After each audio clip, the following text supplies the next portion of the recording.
Hello guys, j'espère que vous allez bien. Bienvenue chez Ladoa. It's about everything. Et cette fois-ci, on va du côté américain, du côté canadien aussi. On se rappelle de notre très cher chanteur, notre chanteur préféré de rap, Drake. Oui, vous allez me dire Doa, mais c'était pas moi. Non, je sais que c'est votre chanteur préféré. Donc, notre chanteur préféré avait lancé une plainte contre son label. Et c'est sûr qu'on l'a pris un peu au mot en disant qu'il faisait son bébé là, ses caprices. Mais il y a beaucoup d'autres détails qui laissent entendre, surtout qu'on connaît les labels, ce type de label UMG Record par exemple, comment ils traitent les artistes et comment ils font de la manipulation. Ils utilisent un autre artiste pour écraser un autre pour faire leur manipulation parce que c'est comme ça. Donc maintenant, c'est UMG justement, ils ont mis une mention, une petite note concernant la plainte de Drake pour laisser entendre que, mais Drake là, s'il se plaint, c'est parce qu'il veut pas assumer qu'il a perdu contre l'autre rappeur Kendrick et c'est tout ça. Mais il est juste bébé là, comme il veut pas assumer qu'il a perdu. Mais il y a beaucoup plus que ça, guys. On va parler de ça rapidement, guys. On est dans le rap.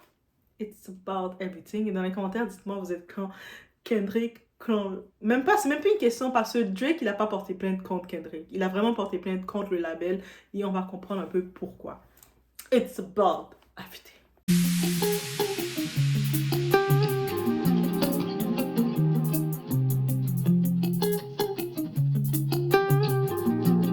Personne qui s'est frotté à Universal Music n'a jamais bien fini. Pensez à Michael Jackson quand la polémique a commencé. Quiconque s'oppose à Universal, Sony ou autre label devient fou et pédophile du jour au lendemain. Le contexte de ce conflit prend tout son sens maintenant.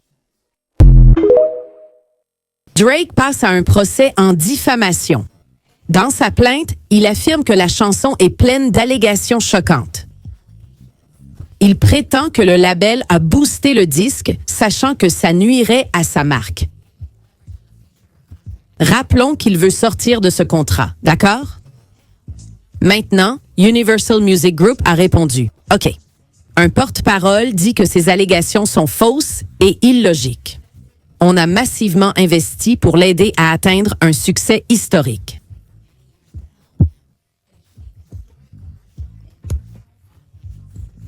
Drake aurait utilisé UMG pour ses battles de rap provocantes.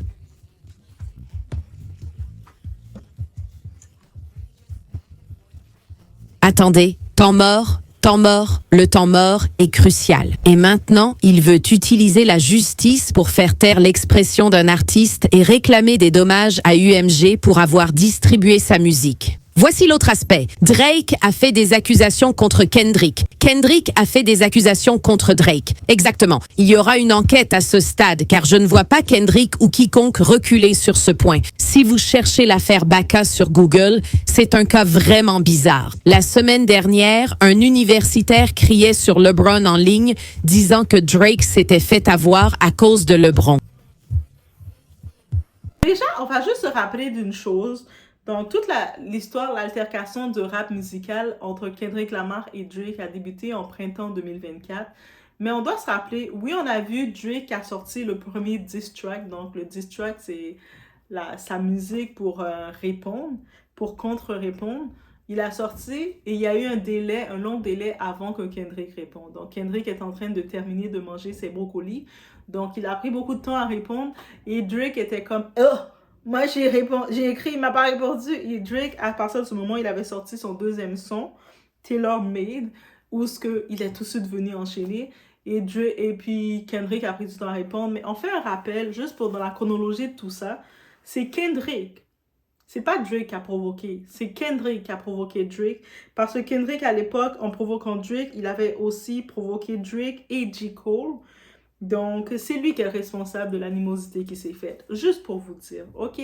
Je sais que beaucoup de personnes, vous voulez piquer Drake pour piquer Drake, mais on doit dire les choses comme c'est. Là, maintenant, suite à ça, ils sont en même temps dans le même label, et le label, ils ont une campagne contre Drake. Et Nicki Minaj a quand même beaucoup dénoncé ça. Oui, Nicki Minaj a beaucoup dénoncé les labels. Elle dénonce beaucoup les labels et tout ça. Et elle dit qu'elle est beaucoup sabotée. Donc, dans cette histoire-là, justement, qu'est-ce qui est dénoncé? UMG Record, le label de Drake, Drake est quand même un des meilleurs vendeurs dans son temps. Il vend beaucoup, il rapporte beaucoup d'argent. Donc, eux autres, le label, ils ont voulu réduire la qualité, la valeur de Drake sur le marché pour le payer moins cher, pour justifier de le payer moins cher. Là, Drake pouvait se dire, mais je suis le meilleur, donc c'est sûr que je réclame plus. Et les labels, on sait comment ils sont. Il ne faut pas croire les labels, penser que ces labels-là sont gentils, ils ont l'intérêt des humains. Ils traitent leurs artistes comme n'importe quoi. Vous avez vu beaucoup de ces artistes-là, ils étaient au top dans le label. Quand le label veut se débarrasser d'eux, ils vont se retrouver à la rue limite et le label vont rien faire pour eux des fois avec leur contrat qu'ils ont signé. C'est pour ça qu'on appelle ça le contrat des fêtes signé avec le démon, parce que même dans leur droit de musique, ils reçoivent un pourcentage tellement minime qu'ils peuvent à peine s'acheter des Big Mac. Même le Big Mac, ça devient trop cher avec l'inflation de la vie. Donc, ils peuvent s'acheter des petits juniors, des petits burgers rapides. Donc, ça, c'est une réalité. C'est pour ça que ce label-là, je peux pas prendre du côté du label. Et puis, Kendrick Lamar, c'est un vendu. Oui, ok, les fans de Kendrick Lamar, je suis désolée. Je suis désolée. Je sais à partir du moment où vous êtes en train de souffler, vous êtes, qu'est-ce qu'elle est en train de nous dire là? Mais je vous dis, je vous déclare, Kendrick Lamar est un vendu. En plus, il est du côté de Jay-Z, tout ça. C'est pas pour rien qu'il était dans le NFL non plus, dans le Super Bowl. Mais lui, Kendrick Lamar, dans le label UMG, pour pouvoir diminuer la valeur de Drake, qu'est-ce qu'ils ont fait? Mais ils ont fait la promotion massive. Si vous regardez dans les contrairement au son que Drake a sorti et de Kendrick Lamar, ils ont fait une promotion massive pour Kendrick Lamar et au-delà de ça, ils ont aussi financé sa campagne pour s'assurer que Kendrick y sort en plus. C'est pas pour rien que ça a été fait comme ça, guys. Et puis lui, c'est déjà Drake, ça aurait été un rap game normal à force égale, ça aurait été amusant et intéressant pour le public. Mais là, c'est clairement Drake a compris que c'était le label qui l'a envoyé au feu pour le saboter. Et c'est pour ça que quand il a dit qu'il a fait sa plainte, quand on regarde, il est pas fou, Drake. Il n'a pas fait sa plainte pour dire contre Kendrick, parce qu'il sait que Kendrick, c'est un rappeur suceur, c'est un rappeur qui a vendu, qui s'est accepté, qui est du côté de Jay-Z. J'imagine qu'il s'est mis par derrière. Déjà, il s'est déjà bien penché par derrière pour recevoir ce qu'il devait recevoir.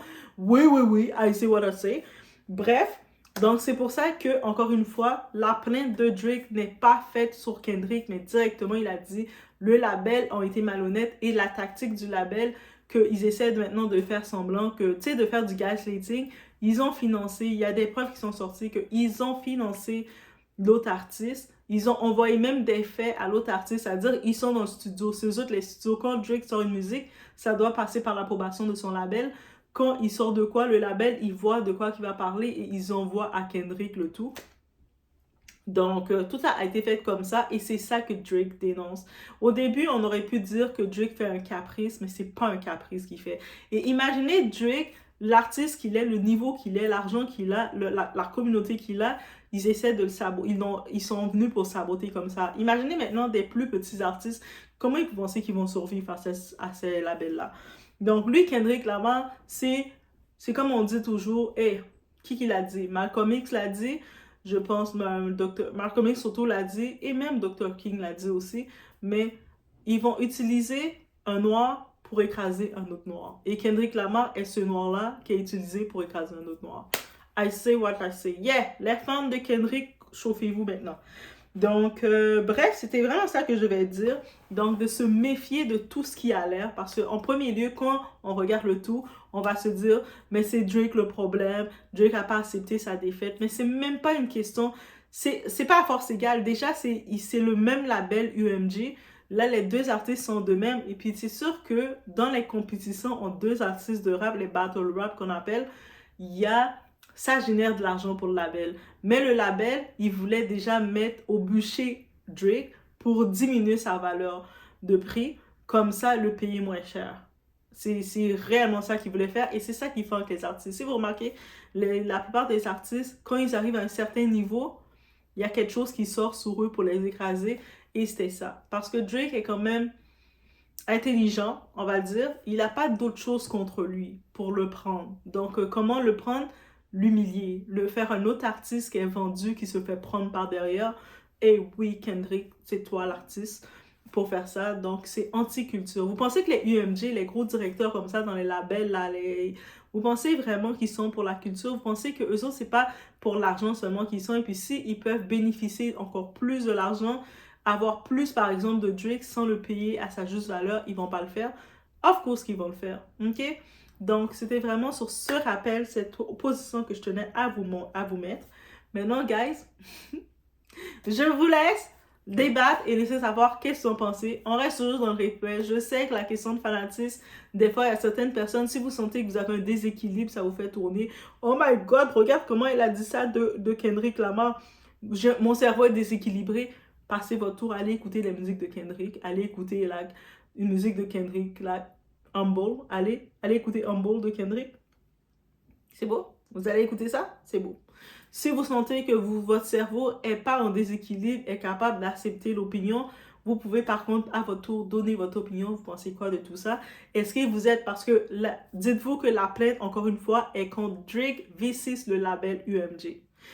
Lui, là, Kendrick, il est juste le pantin que le label utilise pour venir s'attaquer à Drake. Il est rien du tout. Il est le pantin, il est la marionnette, il est le type qui se fait prendre par derrière pour s'attaquer à Drake. Aussi simple que ça. Donc, en vrai, ça aurait pu être Kendrick, ça aurait pu être n'importe quoi. Donc, c'est vraiment Drake V6, la grosse boîte de musique. Et c'est là qu'on se dit que si on est pour la culture, c'est pas qu'il faut vraiment regarder le point de vue de Drake. Je vous laisse sur ce, guys. Laissez-moi savoir qu'est-ce que vous en pensez. Ah, je sais, c'est une opinion directe que j'ai dit, guys.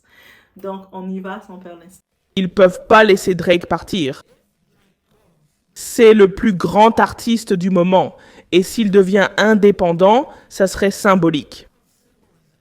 Tous les rappeurs, musiciens, tout le monde voudrait alors devenir indépendant.